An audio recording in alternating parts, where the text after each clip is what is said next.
안녕하십니까, 신정은입니다. 커피하우스에서 동양고전을 로스팅하다입니다. 우리가 커피의 경우에서도 어떻게 볶느냐에 따라서 같은 재료를 가지고도 다양한 커피의 종류를 맛을 볼 수 있지 않습니까? 마찬가지로 동양고전이라고 하는 것도 일종의 커피와 같다고 생각을 합니다. 우리가 천편일률적인 방식으로 읽으면 책은 달라지더라도 내용은 같고, 도덕적인 교훈서라는 측면에서 똑같이 한다면 책은 달라도 내용은 같아지는 게 되겠죠. 그러나 저는 이 동양고전이라고 하는 것들을 다양한 관점에서 읽어낸다면 얼마든지 다양한 방식으로 읽어낼 수가 있습니다. 커피에도 라떼도 있고 여러 가지 종류가 있고, 카페 모카도 있고 여러 가지가 있지 않습니까?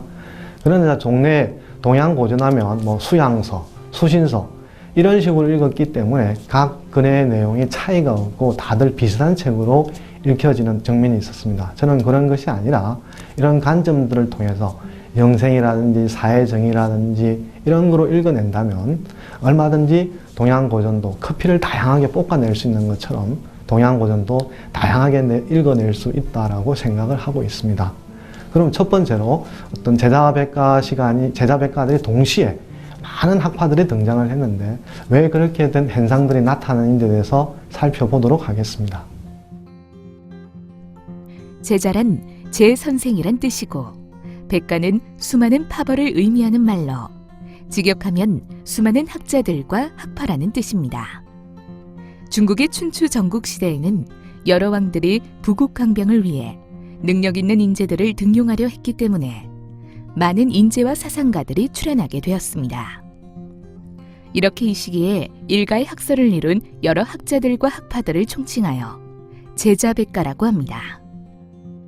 여러분이 잘 아시는 공자, 맹자, 노자, 장자, 묵자, 한비자, 손자 등이 모두 이에 해당한다고 볼 수 있습니다. 이 중에서 유가사상이 가장 먼저 일어나게 되었는데요. 유가사상의 시조는 공자로 인과 예를 중심으로 한 도덕 정치를 주장하였습니다. 이 유가사상은 맹자와 순자에 의해 계승되어 중국 사상의 주류를 이루게 됩니다. 이외에도 도가사상의 노자와 장자는 무의자연을 주장하였으며, 법가와 한비자는 엄격한 법과 처벌을 중시하였습니다.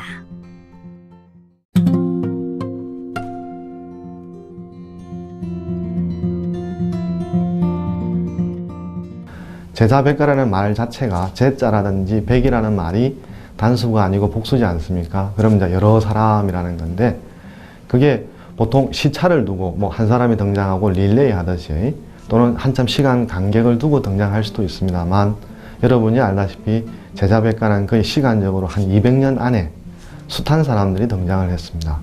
이런 측면에서 볼 때 이제 한 가지 궁금한 점이 생기는 거죠. 왜 어떤 인류의 커다란 지성들이 띄엄띄엄 등장하지 않고 비슷한 시기에 어떤 릴레이 하듯이 한 사람이 나오면 금방 또 새로운 사람이 등장하고 이런 식으로 이제 등장을 했을까라고 하는 게 물음이 될 수가 있습니다. 이렇게 할 때 제가 볼 때는 크게 한 가지 이유가 어떤 사회 체제의 변화다라고 생각할 수가 있는데, 오늘날 우리 사회도 초기 자본주의를 지나서 후기 자본주의라든지 정보화 사회라고 말하지 않습니까? 그러면 어떤 초기 자본주의 사회의 어떤 사회 체제라든지 모델, 방식들이 지금 현재 그대로 통용되는 경우도 있지만 새로운 모델들, 새로운 가치들이 나오지 않습니까? 이제 그렇게 하는 것과 마찬가지로 제자백가들이 등장했던 시대들은 시족 공동체가 소멸하고 중앙집권적 관료국가가 등장을 하게 됩니다. 이건 이제 간단하게 설명을 해드린다면, 우리가 평양성이라든지 또는 여러 가지 이준익 감독이 만든 영화들을 보면은 지금 우리가 통일신라, 고구려, 조선시대 이렇게 역사적으로 이어져 있다고 생각하지만 어느 시점에서는 보면 고구려, 백제, 신라가 서로 구별되거나 대립하는 시대를 살지 않았습니까? 그런데 만약에 이제 통일이 됐다고 치면 백제 사람들은 백제라고 하는 공간이 자기의 국토의 전부가 아니고 신라라든지 고려까지 다 합쳐서 생활하지 않습니까? 그러면 생각, 사고, 예를 들어서 군대를 간다고 치면 백제 아니면 백제 안에서만 근무를 하면 되지만 통일 신라가 되면 고구려 쪽에도 가야 되고 고구려 땅에도 가야 되고 또 신라 땅에도 가야 되지 않습니까? 그럼 생활 영역이 이렇게 넓혀진다는 거죠. 그러면서 그 이전까지 어떤 공동생산, 공동분배하는 이런 시족 공동체 살림이 아니라 거기에서 시족 공동체 위에 상위에 이제 국가가 등장을 하게 되죠. 그럼 국가가 세금을 해라든지 노동을 해라든지 다양한 요구를 하지 않습니까? 이렇다 보면은 전혀 이전의 생활 방식과 다른 생활 방식이 등장을 하게 되니까 사람들이 생각을 하게 되는 거죠. 예를 들어서 우리가 사춘기 시절도 이렇게 비슷하다고 생각할 수가 있겠죠. 그 이전까지는 부모라든지 선생님하고 별다른 생각이 다르지 않다가도 자기 나름대로 생각이 되게 되면 뭔가 생각을 하게 되고 반기를 들고 다른 생각을 하려고 하지 않습니까? 이렇게 할 때 제자백가라고 하는 게 동시에 등장한 것은 어떤 시족 공동체가 이제 해체되고 또는 소멸되고 중앙집권 관료국가가 등장을 한 것인데, 이것은 꼭 중국의 황하 문명에만 적용되는 것이 아니라 고대 그리스에서도 비슷하죠. 여러분들이 소크라테스라든지 플라톤, 아리스토텔레스를 알고 있지 않습니까? 이 사람들도 거의 시간적으로 비슷한 시기에 등장하게 되고, 또 인도의 불교라든지 힌두교라든지 다양한 교파들도 이 비슷한 시기에 등장을 하게 됩니다. 즉 도시국가라든지 작은 시족 공동체가 더 큰 규모의 국가에 의해서 점령되고 관리되니까 이러한 사태를 어떤 식으로 해결을 해야 될까 고민하고 생각을 하면서 어떤 생각의 대표 주자들, 사상가들이 우후죽순격으로 등장을 하게 되는 것이죠.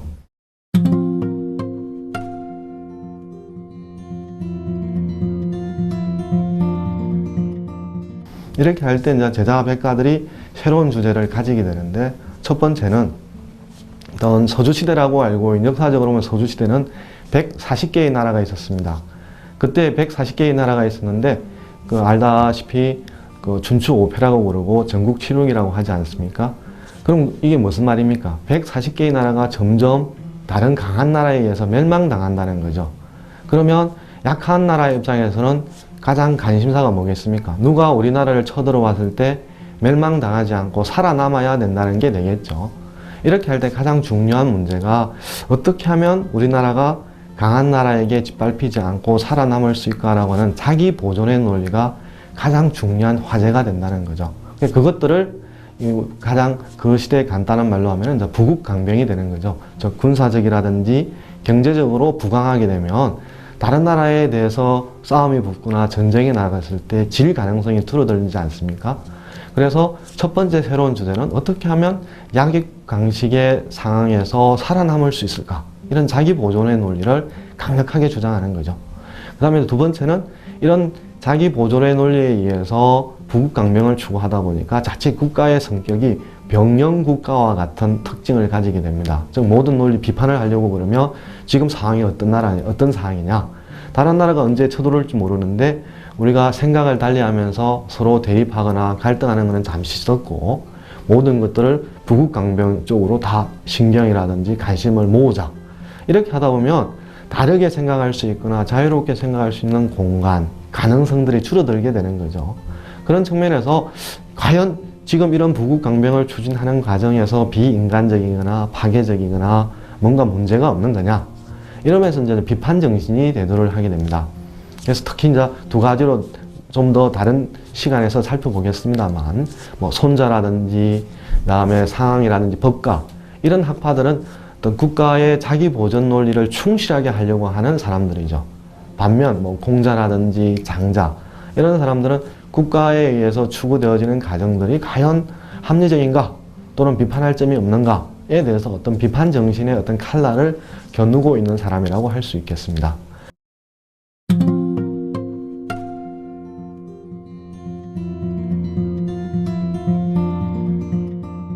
그러면 이런 제자백가들이 좀 더 가졌던 문제를 세분화시켜서 이제 살펴본다면 크게 두 가지로 이제 압축할 수가 있겠는데요.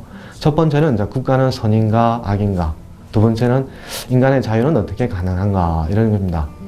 그러면 우리가 이 국가라고 하는 게 시족 공동체를 이어서 등장한 새로운 상위의 기구고 집단입니다. 이 집단이 전혀 시족 공동체에 있었을 때 자기에게 부과하지 않았던 의무가 국가라는 이름으로 강제하지 않습니까? 우리가 만약에 건장한 남자의 경우에 군대 병력의 의무를 지금 현대사회도 지라고 하지 않습니까? 그럼 만약에 그걸 개인적인 입장에서 나는 가기 싫어, 나는 그게 원치 않아, 나는 나의 자아 실현하고 맞지 않아, 이렇게 한다면 한 사람이 안 하게 된다면 모든 사람이 다 따라 안 하지 않습니까? 그러니까 그래서 강제적으로 부과를 하지 않습니까? 이렇게 할 때 이 국가라고 하는 게 이제 과연 선인가 악인가라는 문제가 대두됩니다. 이렇게 할 때 법가의 경우에는 이런 약한 나라가 강한 나라에게 잡아먹히는 사회에 있어서 과연 어떤 상태에서 우리는 한 국가가 조직할 수 있는 에너지, 집중, 그 다음에 모든 재화를 어떤 집단이 관리하고 하는 게 가장 효율적인가라고 볼 때 어떤 상황이라든지 이런 학파들은 국가가 관리하는 것이 효율적이라고 생각합니다. 이런 제한들이 흩어져 있으면 결국 집중된 힘을 발휘하지 못할 것이고, 집중된 힘을 발휘하지 못하면 다른 나라의 침략에 대해서 질 가능성이 많은 것이죠. 그러나 이제 반대로 장자와 같은 경우에서는 말 비유를 많이 들게 되는데, 우리가 야생말을 갖다가 모든 것 다 탈 수 있는 건 아니지 않습니까? 야생말은 이제 길들인다라는 표현을 쓰지 않습니까? 길을 들여야 사람들이 좀 빨리 타가라 그러면 빨리 갈 수 있고, 늦게 가라 그러면 늦게 갈 수 있는 조련을 해야 되는 것이죠. 그래서 이 당시에 조보라고 하는 대단한 아주 말을 잘 조련시키는 사람들이 있었는데, 장자는 그에 대해서 다른 시각으로 봅니다. 그 사람이 과연 말을 잘 조련시킨 것은 많지만 그 사람이 가장 많은 말을 죽인 사람일 거다라고 말을 하는 거죠. 왜냐하면 야생말 상태에서 하려고 하면 말굽을 해야 되죠. 콧뚜레를 뚫어야 되죠. 빨리 안 가면 가라고 채찍을 해야 되죠. 그럼 이 말을 길들이는 과정에서 많은 말들이 죽어가거나 상처를 입게 된다는 거죠. 이렇게 볼 때 과연 그게 비유인 거죠. 이제 말과 조련사의 관계를 국가와 어떤 시민, 백성의 관계를 비유해서 보는 것이죠. 이렇게 할 때 조련사가 곧 말에 대해서 선한 존재가 아니듯이 국가라고 하는 게 개인에게, 시민에게 있어서 곧 선이 아니지 않을 수 있느냐라는 겁니다. 그래서 국가가 선한 역할만 할 수 있느냐 아니면 악한 역할을 하느냐, 이거에 대해서 제자 백가들도 의견이 갈리게 됩니다. 그럼 두 번째, 자유는 어떻게 가능할 것인가 라는 건데, 만약 우리가 돈이 없거나 살림이 어려워서 먹고 싶은 거, 입고 싶은 거를 못 쓴 사람이 있다고 칩시다. 그 사람한테는 아마 내가 좀 돈 한 번 원 없이 한번 써봤으면 이런 말들을 많이 할 텐데요. 그러면 내가 물질적인 재화를 많이 가진다는 것은 결국 내가 하고 싶은 대로 할 수 있는 기회와 가능성을 주는 것이죠. 이렇게 할 때 어떤 사람들은 지금 이런 상황에서 국가가 생존하려고 그러면 결국은 경제적이거나 군사적으로 더 많은 것을 가지는 것이 다른 나라에게 불임을 당하는 게 아니라 다른 나라에 대해서 내가 내 요구를 강하게 할 수 있는 이런 것이 자유라고 보는 것이죠. 또 반면에 다른 사람들은 인격이 미성숙한 것보다는 좀 더 성숙한 인격이 되거나 이런 것들이 더 우리에게 자유를 준다라고 할 수가 있는 거죠. 우리가 젊은 시절에 지금에서는 좀 더 유치한 것도 젊은 시절에는 꼭 그거 안 하면 큰일 날 것처럼 보이지 않습니까? 그러나 지금 보면은 유치해서 그런 것 왜 하지? 이런 말을 하게 되는데, 그럼 그런 유치한 것들에 대해서 우리가 벗어나는 것만큼 더 자유를 가질 수가 있다고 보는 것이죠. 그리고 또 여러분들이 퇴근하게 되면 옷을 갈아입습니다. 남자분의 경우는 뭐 넥타이를 풀기도 하고, 여자분의 경우는 정장을 갖다가 편한 옷으로 갈아입지 않습니까? 이것도 변신이죠. 내가 어떻게 바뀌는 것, 나의 모습을 바뀌어가는 것이 나에게 자유를 줄 수 있다, 이렇게 생각을 하는 거죠.